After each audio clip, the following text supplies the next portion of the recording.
রাজধানী গুলিস্তান ও এর আশেপাশের ফুটপাত ছাড়তে নারাজ হকাররা। ছুটির দিনে হলিডে মার্কেটে বসার নির্দেশ থাকলেও অনেকেই রয়ে গেছে আগের জায়গাতেই।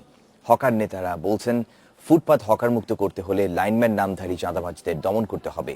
আর সিটি কর্পোরেশন বলছে, চাঁদাবাজদের বিরুদ্ধে মামলার প্রক্রিয়া চলছে। রাজধানী গুলিস্তান ও এর আশপাশের এলাকা এখনো আগের অবস্থায়।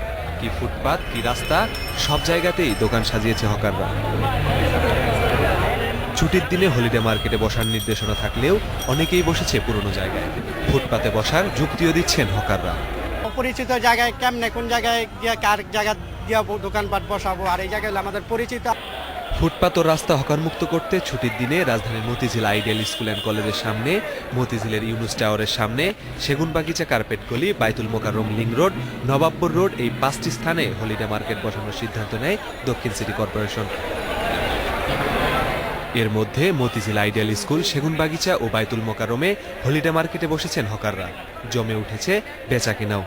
বেচা কিনা মোটামুটি ভালো, সপ্তাহে একদিন কথা দিত, সবাই কিনতে পায়, কমে বিক্রি করি মাল। ছুটির দিনে হলিডে মার্কেটে কেনাকাটা করতে পেরে খুশি ক্রেতারাও।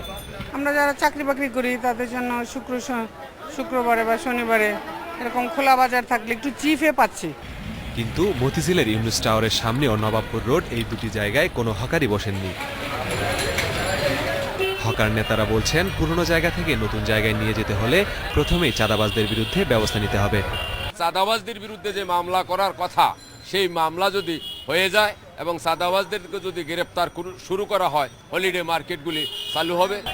সিটি কর্পোরেশন বলছে, ফুটপাত হকার মুক্ত করতে লাইনম্যান নামধারী চাঁদাবাজদের দমনে আইনি ব্যবস্থা নেওয়া হচ্ছে।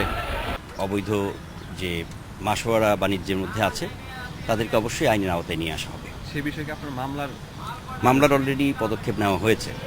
হলিডে মার্কেট জনপ্রিয় করা এবং এর সংখ্যা বাড়ানোর ব্যবস্থাও খুব শিগগিরই নেওয়া হবে বলেও জানায় সিটি কর্পোরেশন।